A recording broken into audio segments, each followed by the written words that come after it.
আমাদের শরীর প্রকৃতির সর্বশ্রেষ্ঠ রচনা। যে অঙ্গ প্রত্যঙ্গ আমরা লাভ করেছি প্রত্যেকটির মধ্যে একটি নিজস্ব বার্তা রয়েছে। একটু ভেবে দেখুন, দুটি চোখ দিয়েছে দেখার জন্য, দুটি কান দিয়েছে শোনার জন্য, নাসিকাও আছে দুটি, দুটি হাত দিয়েছে দ্বিগুণ পরিশ্রম করার জন্য। কিন্তু জীব শুধুমাত্র একটি, তার উপরেও তীক্ষ্ণ বলিষ্ঠ দাঁত দিয়েছে তার রক্ষার জন্য। কখনো ভেবে দেখেছেন কেন?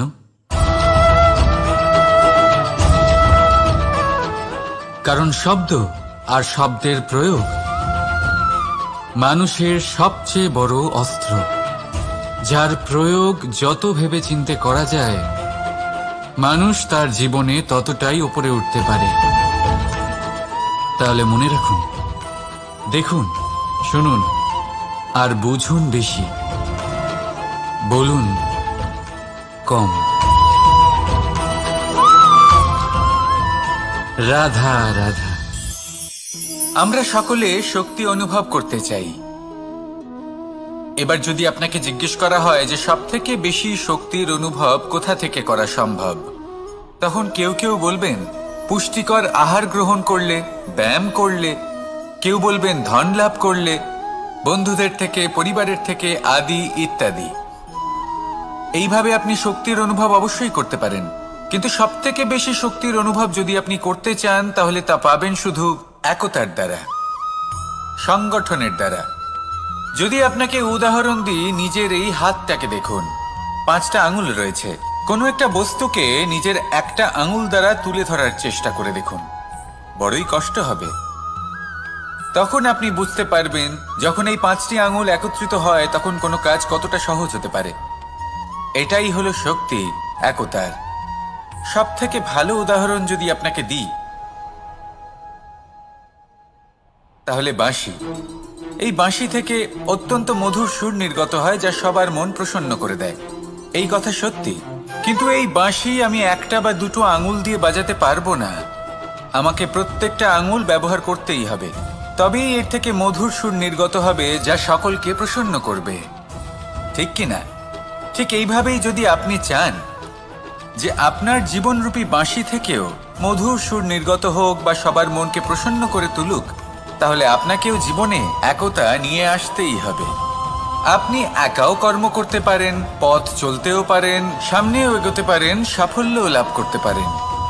কিন্তু যখন সকলে একসাথে এগোবেন, সেই পথে চলবেন, সেই কর্মই করবেন, তখন লক্ষ্যে অবশ্যই পৌঁছবেন, সাফল্য অবশ্যই লাভ করবেন। কিন্তু সেই সাফল্য এবং তার আনন্দর সংমিশ্রণটাই একটু অন্যরকম হবে। তাই জীবনে ঐক্যবদ্ধ হন, একসাথে মিলে এগোতে থাকুন, আর আমার সাথে ভালোবেসে বলুন রাধা রাধা।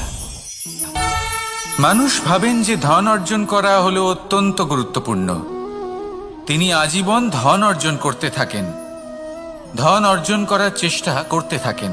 সে যাই হয়ে যাক না কেন, পরিশ্রম করতে থাকেন। স্বাস্থ্যের দিকে নজর দেন না, না উচিত সময় খাবার খান, না উচিত সময় ঘুমোতে যান, না পর্যাপ্ত সময় পর্যন্ত ঘুমন, কিছুই না। ধন অর্জন করতেই থাকেন, করতেই থাকেন।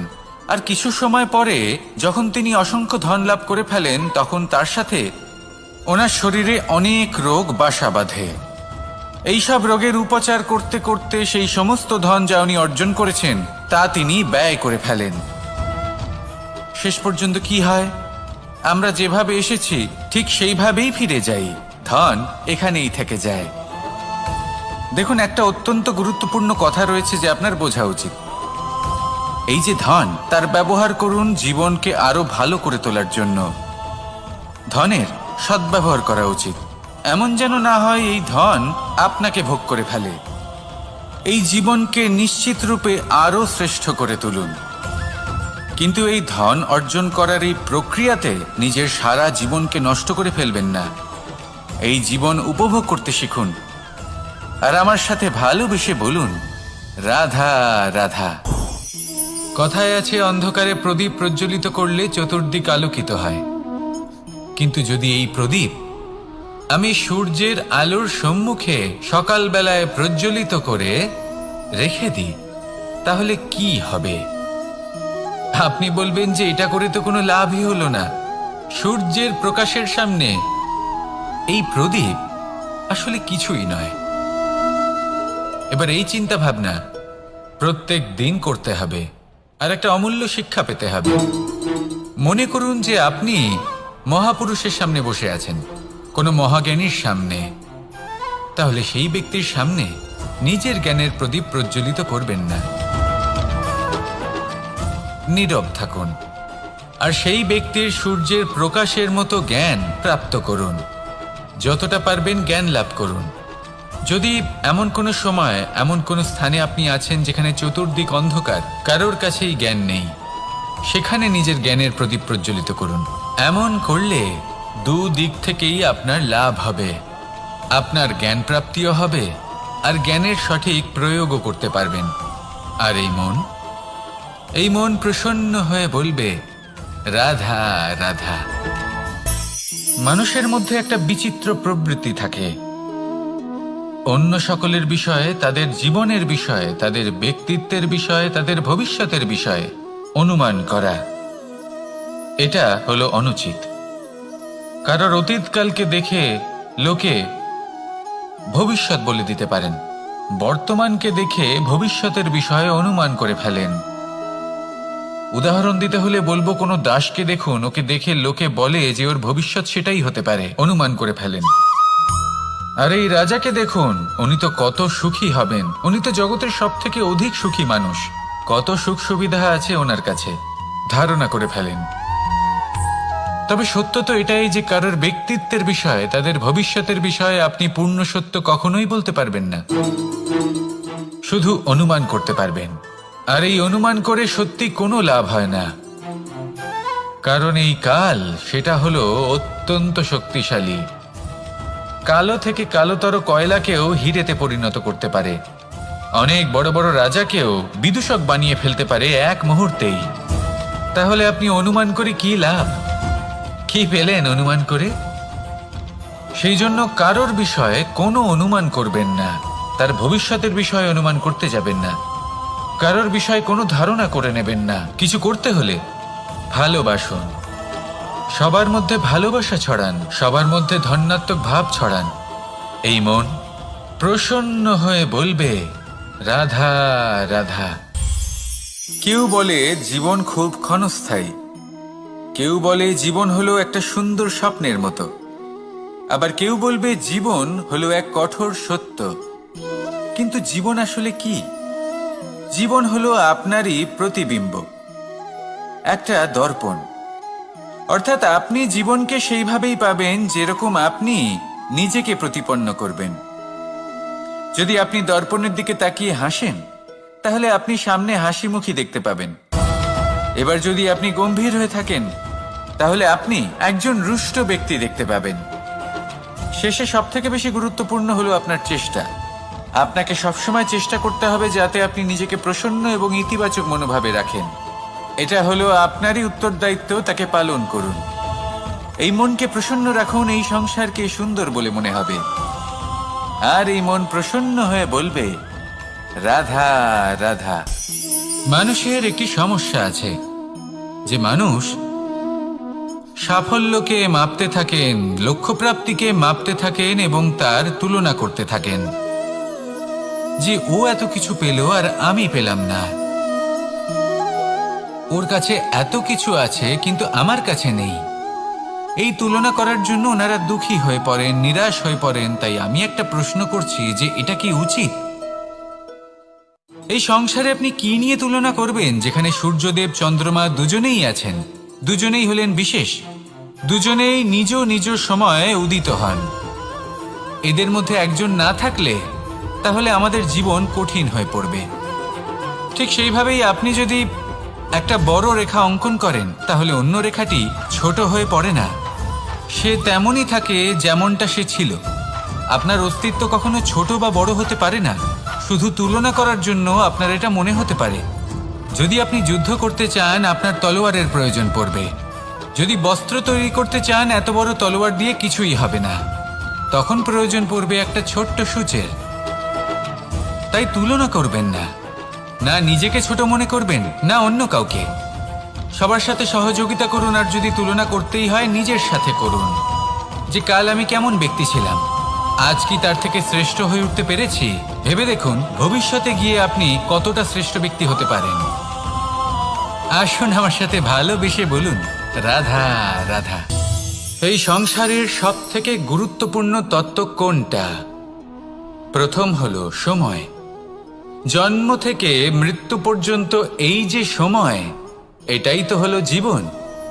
দ্বিতীয় হলো জীবন, যাতে আমরা সময়ের সদ্ব্যবহার করি, শ্রেষ্ঠ থেকে শ্রেষ্ঠতর কাজ করার চেষ্টা করি, বহু বছরের এই পরম্পরা, এই সংস্কৃতিকে এগিয়ে নিয়ে যাওয়ার চেষ্টা করি, এই সংসারে আমরা অংশগ্রহণ করতে চেষ্টা করি।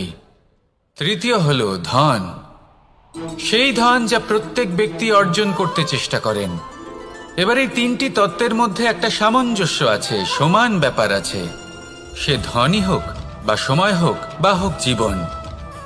আর সেই সমান ব্যাপার হলো যে যদি আপনি এটা গণনা করতে থাকেন তাহলে তা কমতে থাকে, যদি আপনি এটা ব্যবহার করেন তাহলে তা বাড়তে থাকে। একে সংগঠিত করে রাখতে চেষ্টা করলে এ হাত থেকে ফসকে যায়, কিন্তু যদি আপনি একে সামলে রাখতে শিখে যান তাহলে এমন কাজ করবেন যাতে সংসারের সাথে সাথে পরবর্তী প্রজন্ম লাভবান হবে। যদি কিছু শিখতে চান তাহলে সামলাতে শিখুন, গণনা করা বা সংগঠিত করা নয়। আসুন আর আমার সাথে ভালোবেসে বলুন, রাধা রাধা।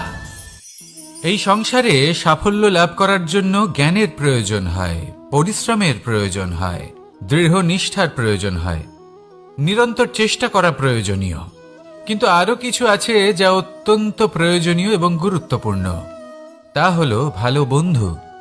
তাদের থাকা অত্যন্ত প্রয়োজনীয়। যদি ভালো বন্ধু থাকে তাহলে সময় এলে তারা ঢাল হয়ে আপনাকে সুরক্ষা করবেন। সময় এলে অস্ত্রের মতো শত্রুকে সংহারও করবেন। যদি তিনি জ্ঞানী হন, তাদের মধ্যে সদ্গুণ থাকে, তাহলে এই সব গুণ আপনার মধ্যেও প্রবেশ করবে। তাহলে সাফল্যের জন্য ভালো বন্ধু পাওয়া অত্যন্ত প্রয়োজনীয়।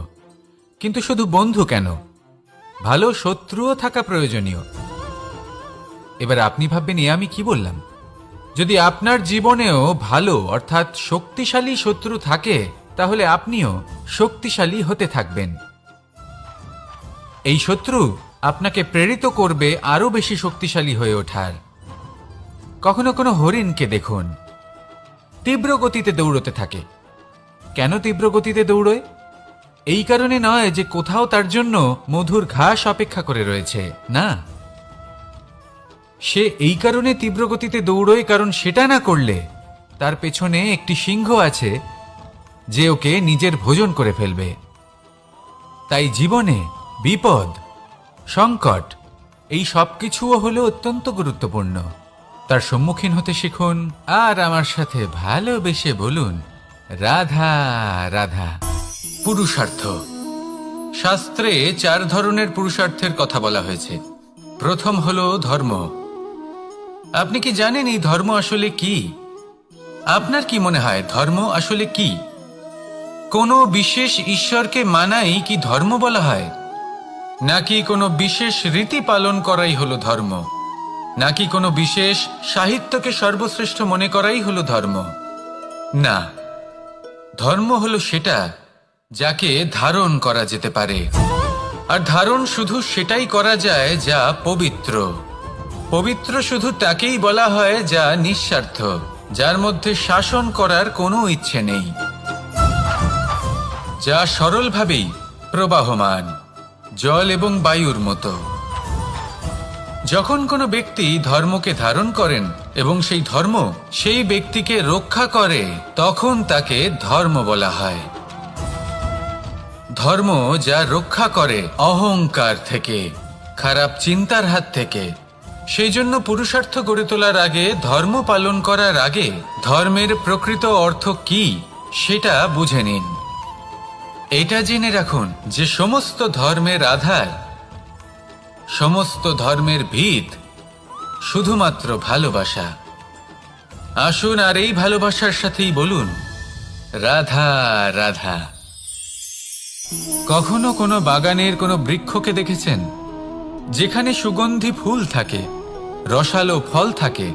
তখন মন প্রফুল্ল হয়ে ওঠে, মন থেকে সেই বৃক্ষের প্রতি ভালোবাসা জন্মায়।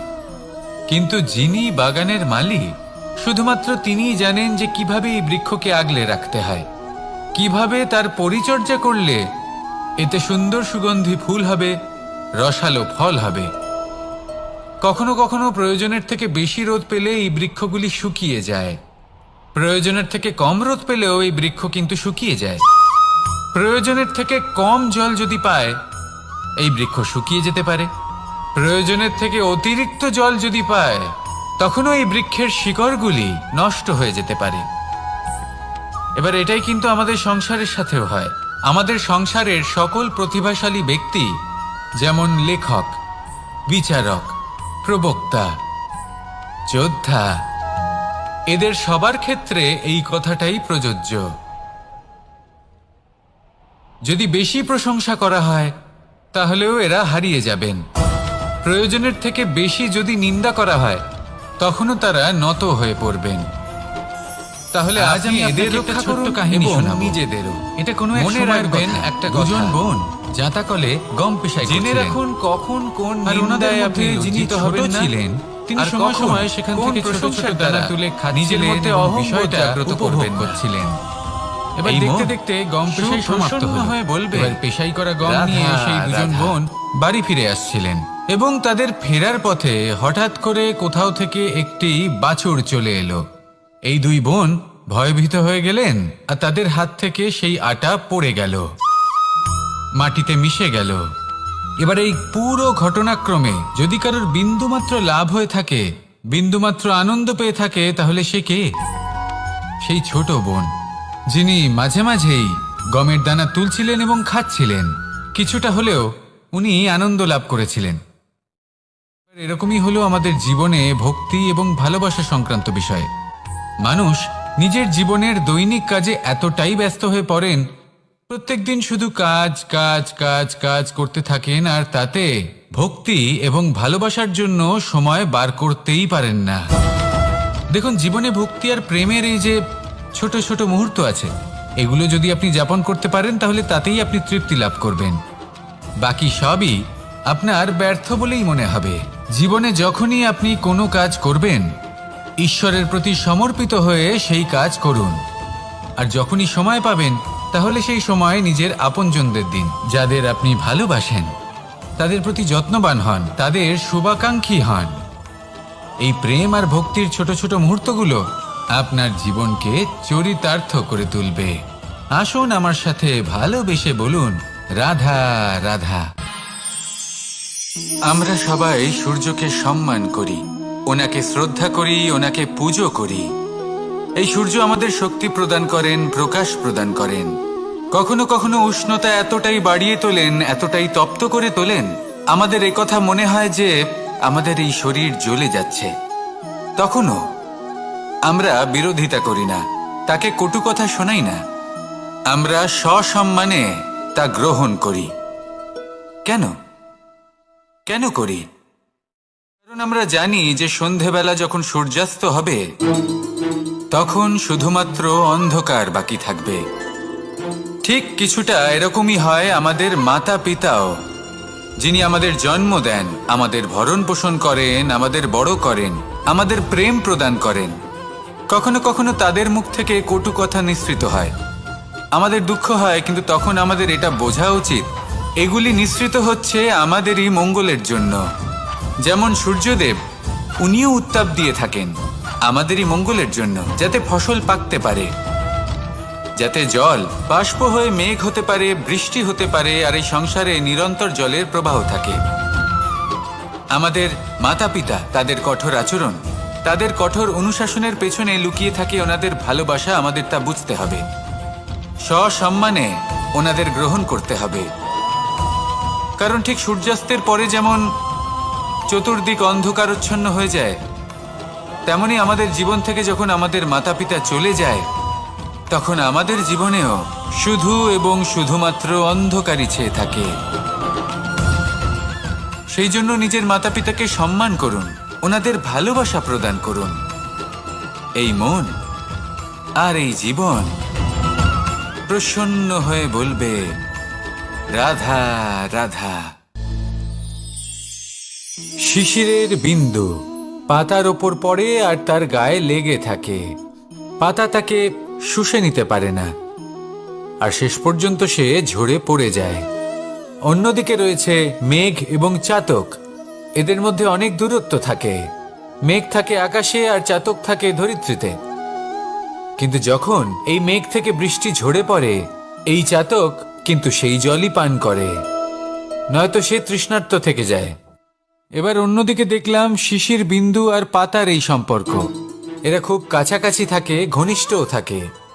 অন্যদিকে রয়েছে মেঘ এবং চাতকের সম্পর্ক, যাদের মধ্যে অনেক দূরত্ব থাকা সত্ত্বেও তারা খুব ঘনিষ্ঠ, তাই না? এই সারমর্ম খুব সরল। এই নৈকট্য, এই দূরত্ব, তা আপনার সম্পর্কে প্রভাব কিছুতেই ফেলতে পারে না। এই নৈকট্য, এই দূরত্ব, এইসব হলো শুধুমাত্র মনের ব্যাপার। কখনো আপনি অনুভব করেছেন আপনি কারোর থেকে অনেক অনেক দূরে আছেন, অনেক দূরে আছেন, তাও সেই ব্যক্তির প্রতি আপনি টান অনুভব করেন। সেখানে আপনি কারোর সাথে প্রত্যেক দিন অতিবাহিত করেন, সমস্ত জীবন অতিবাহিত করেন, সব থেকে বেশি সময় তার সাথে অতিবাহিত করেন, তাও তার প্রতি সেই টান অনুভব করেন না। এই সংকেত হলো মনের দূরত্বের। তাহলে মনের এই দূরত্ব দূর করুন আর আমার সাথে ভালোবেসে বলুন রাধা রাধা। পাখি কখন জন্ম নেয়, কখন উড়তে শেখে, কখন বাসা বানাতে শেখে, কখন নিজের মৃত্যু লাভ করে, এসব আমাদের মধ্যে কেউ জানি না। কিন্তু পাখি একটা কথা খুব ভালো করে জানে, যে এই সংসারে ও যা কিছুই করুক না কেন, এই সংসারের ওকে নিয়ে কিচ্ছু যায় আসে না। এবার আমরা কি করি?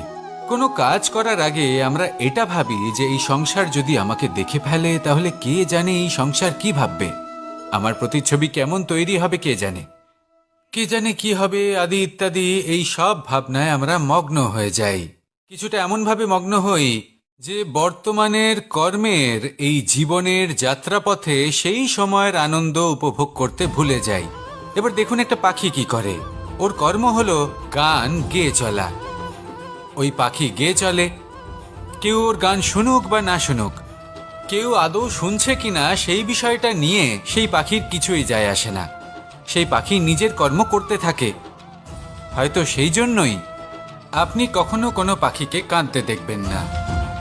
এরকমই আপনাকে নিজেকে গড়ে তুলতে হবে। প্রথমে নিজেকে জিজ্ঞেস করুন, এই যে কর্ম আমি করতে চলেছি সেটা কি উচিত? যদি আপনার মনে হয় সেটা উচিত, তাহলে সেটা প্রমাণ করুন। এটা ভাববেন না যে এই সংসার কি ভাববে। আসুন আর আমার সাথে ভালোবেসে বলুন রাধা রাধা। এই পুকুর দেখছেন আপনি? বাচ্চা, বৃদ্ধ, যুবক, যাকেই আমি জিজ্ঞেস করব এটা কি, সবার উত্তর সেই একই হবে। উত্তর তখনই বদলাবে যখন প্রশ্ন এটা হবে যে আপনি এই পুকুরে কি করতে চান। কেউ বলবে আমি এমনি এর পাড়ে বসে এই জল স্পর্শ করে ঠান্ডা হাওয়ার আনন্দ অনুভব করতে চাই। কেউ বলবে আমি এই পুকুরে সাঁতার কাটতে চাই। কেউ বলবে কাগজের নৌকা বানিয়ে আমি এতে ভাসিয়ে দিতে চাই। কেউ বলবে আমি মাছ ধরে নিজের জীবন যাপন করতে চাই, ইত্যাদি ইত্যাদি। আপনাকে একটা কথা বলে রাখি, আমাদের জীবনও এই পুকুরেরই মতন, একই রকম। কিন্তু আমরা এই জীবন নিয়ে কি করব সেই সিদ্ধান্ত আমাদের। এই পুকুরে আপনি মুক্তও পাবেন, আবার পাঁকও পাবেন। যদি আপনি মুক্ত পেতে চান তাহলে এই পুকুরের গভীরে আপনাকে যেতে হবে। ততটাই চেষ্টা করতে হবে যতটা করলে আপনি সেই মুক্ত অর্জন করতে পারবেন। না হলে শুধু পাঁকে হাত পড়বে। তাই যা আমি সর্বদা বলে থাকি, সিদ্ধান্ত আপনার। রাধা রাধা। এই সংসারের সব থেকে বড় সুখ কি? কেউ বলবেন নিজের লক্ষ্য প্রাপ্ত করা, কেউ বলবেন ধন উপার্জন করা, কেউ বলবেন নিদ্রাই সব থেকে বড় সুখ, কেউ বলবেন রাজ্য লাভ করা, আবার কেউ বলবেন মাতার হাত থেকে খাবার খাওয়া,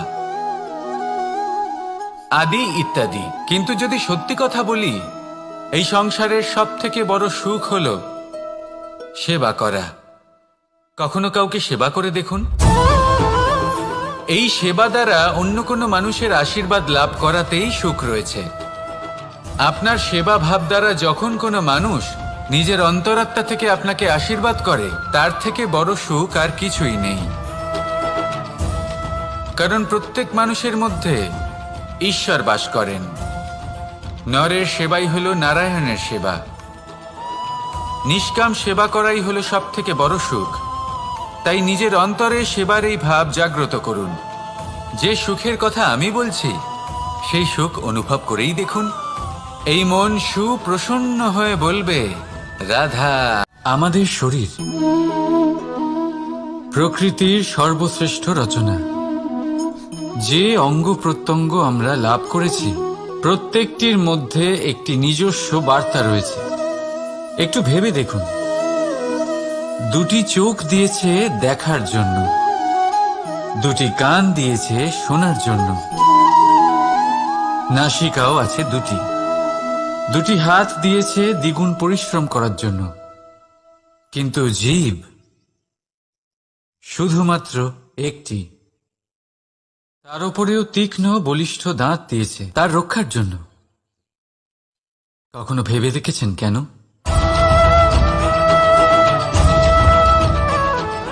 কারণ শব্দ আর শব্দের প্রয়োগ মানুষের সবচেয়ে বড় অস্ত্র, যার প্রয়োগ যত ভেবেচিন্তে করা যায়, মানুষ তার জীবনে ততটাই উপরে উঠতে পারে।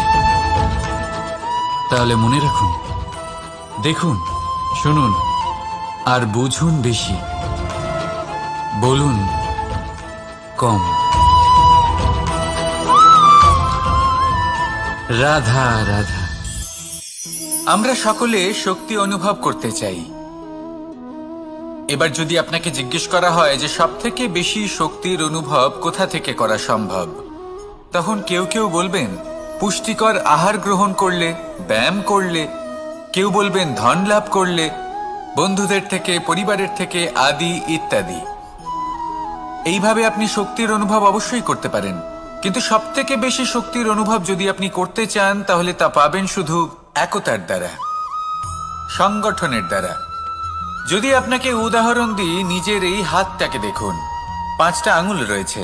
কোনো একটা বস্তুকে নিজের একটা আঙুল দ্বারা তুলে ধরার চেষ্টা করে দেখুন, বড়ই কষ্ট হবে।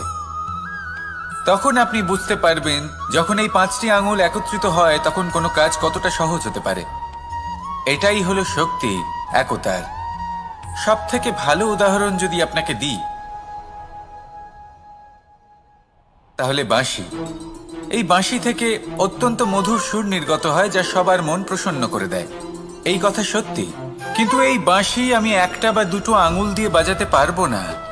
আমাকে প্রত্যেকটা আঙুল ব্যবহার করতেই হবে, তবেই এর থেকে মধুর সুর নির্গত হবে, যা সকলকে প্রসন্ন করবে। ঠিক কিনা? ঠিক এইভাবেই যদি আপনি চান যে আপনার জীবনরূপী বাঁশি থেকেও মধুর সুর নির্গত হোক বা সবার মনকে প্রসন্ন করে তুলুক, তাহলে আপনাকেও জীবনে একতা নিয়ে আসতেই হবে। আপনি একাও কর্ম করতে পারেন, পথ চলতেও পারেন, সামনেও এগোতে পারেন, সাফল্যও লাভ করতে পারেন। কিন্তু যখন সকলে একসাথে এগোবেন, সেই পথে চলবেন, সেই কর্মই করবেন, তখন লক্ষ্যে অবশ্যই পৌঁছবেন, সাফল্য অবশ্যই লাভ করবেন।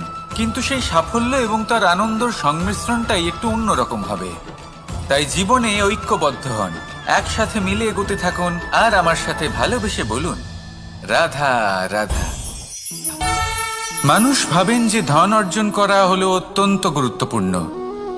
তিনি আজীবন ধন অর্জন করতে থাকেন, ধন অর্জন করার চেষ্টা করতে থাকেন। সে যাই হয়ে যাক না কেন, পরিশ্রম করতে থাকেন।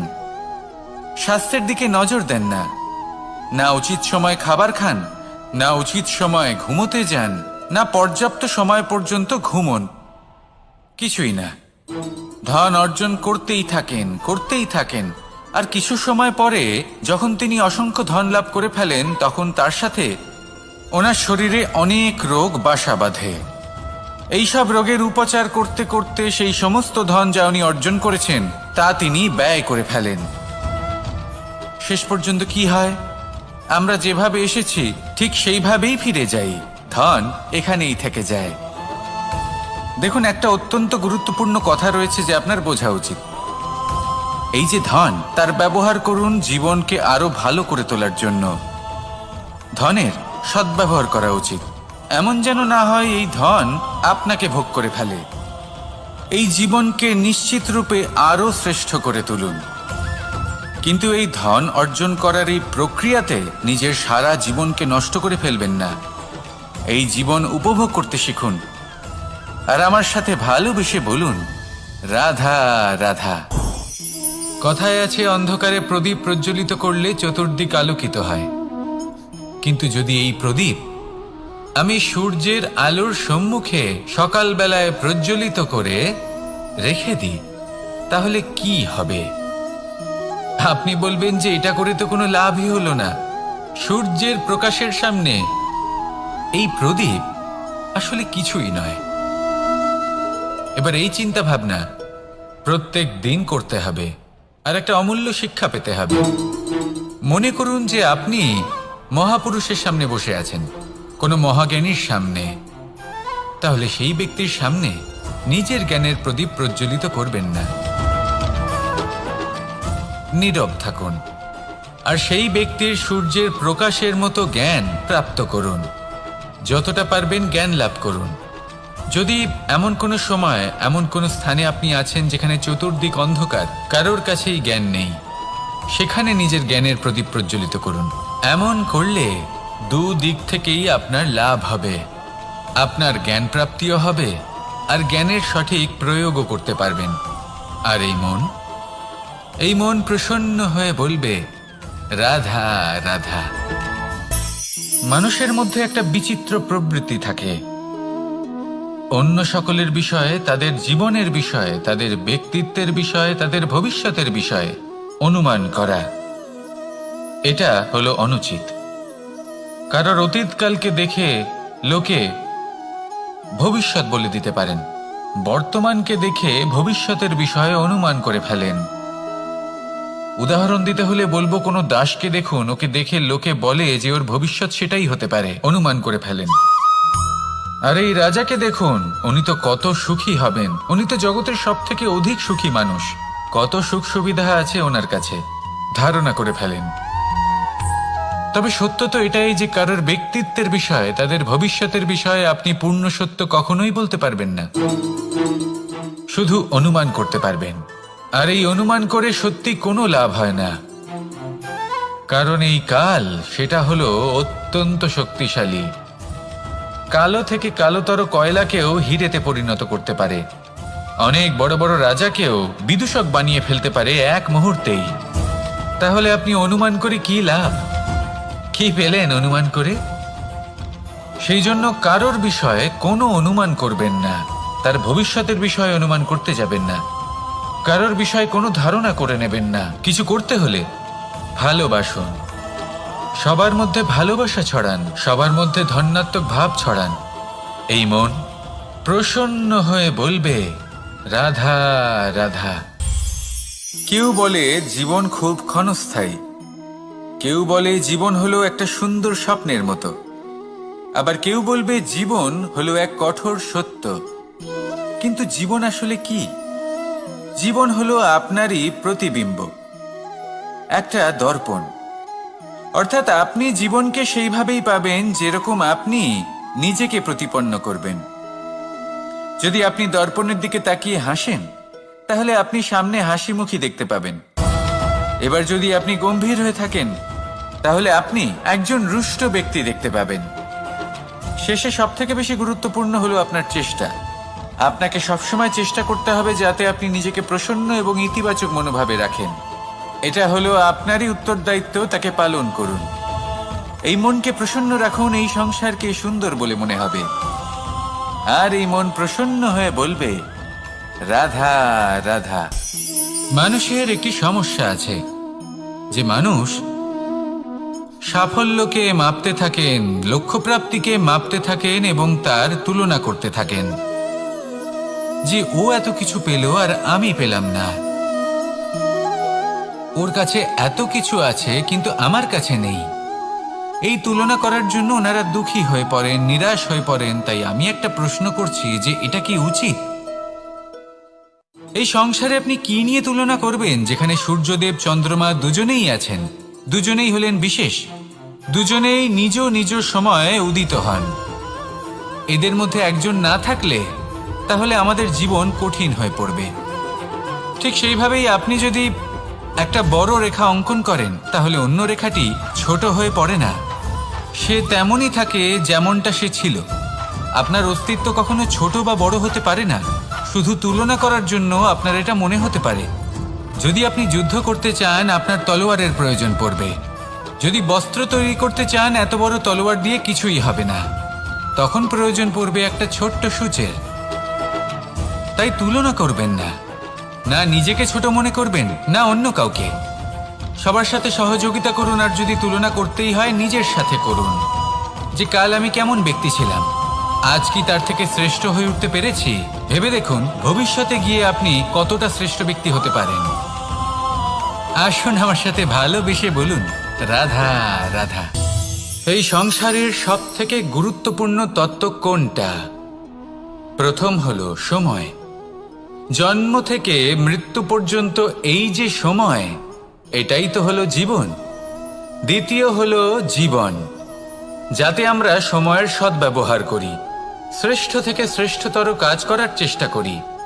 বহু বছরের এই পরম্পরা, এই সংস্কৃতিকে এগিয়ে নিয়ে যাওয়ার চেষ্টা করি। এই সংসারে আমরা অংশগ্রহণ করতে চেষ্টা করি। তৃতীয় হলো ধন, সেই ধন যা প্রত্যেক ব্যক্তি অর্জন করতে চেষ্টা করেন। এবার এই তিনটি তত্ত্বের মধ্যে একটা সামঞ্জস্য আছে, সমান ব্যাপার আছে। সে ধনই হোক বা সময় হোক বা হোক জীবন। আর সেই সমান ব্যাপার হলো যে যদি আপনি এটা গণনা করতে থাকেন তাহলে তা কমতে থাকে, যদি আপনি এটা ব্যবহার করেন তাহলে তা বাড়তে থাকে। একে সংগঠিত করে রাখতে চেষ্টা করলে এ হাত থেকে ফসকে যায়, কিন্তু যদি আপনি একে সামলে রাখতে শিখে যান তাহলে এমন কাজ করবেন যাতে সংসারের সাথে সাথে পরবর্তী প্রজন্ম লাভবান হবে। যদি কিছু শিখতে চান তাহলে সামলাতে শিখুন, গণনা করা বা সংগঠিত করা নয়। আসুন আর আমার সাথে ভালোবেসে বলুন রাধা রাধা। এই সংসারে সাফল্য লাভ করার জন্য জ্ঞানের প্রয়োজন হয়, পরিশ্রমের প্রয়োজন হয়, দৃঢ় নিষ্ঠার প্রয়োজন হয়, নিরন্তর চেষ্টা করা প্রয়োজনীয়। কিন্তু আরো কিছু আছে যা অত্যন্ত প্রয়োজনীয় এবং গুরুত্বপূর্ণ। তা হলো ভালো বন্ধু।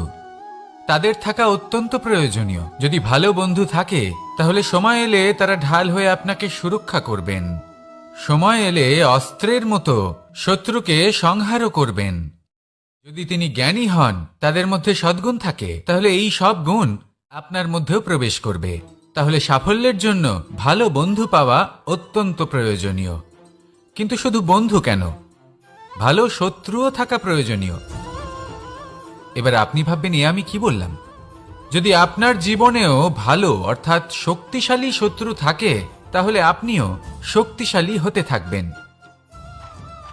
এই শত্রু আপনাকে প্রেরিত করবে আরো বেশি শক্তিশালী হয়ে ওঠার। কখনো কোনো হরিণকে দেখুন, তীব্র গতিতে দৌড়তে থাকে। কেন তীব্র গতিতে দৌড়য়? এই কারণে নয় যে কোথাও তার জন্য মধুর ঘাস অপেক্ষা করে রয়েছে, না। সে এই কারণে তীব্র গতিতে দৌড়য় কারণ সেটা না করলে তার পেছনে একটি সিংহ আছে যে ওকে নিজের ভোজন করে ফেলবে। তাই জীবনে বিপদ, সংকট, এই সব কিছুও হলো অত্যন্ত গুরুত্বপূর্ণ। তার সম্মুখীন হতে শিখুন আর আমার সাথে ভালোবেসে বলুন রাধা রাধা।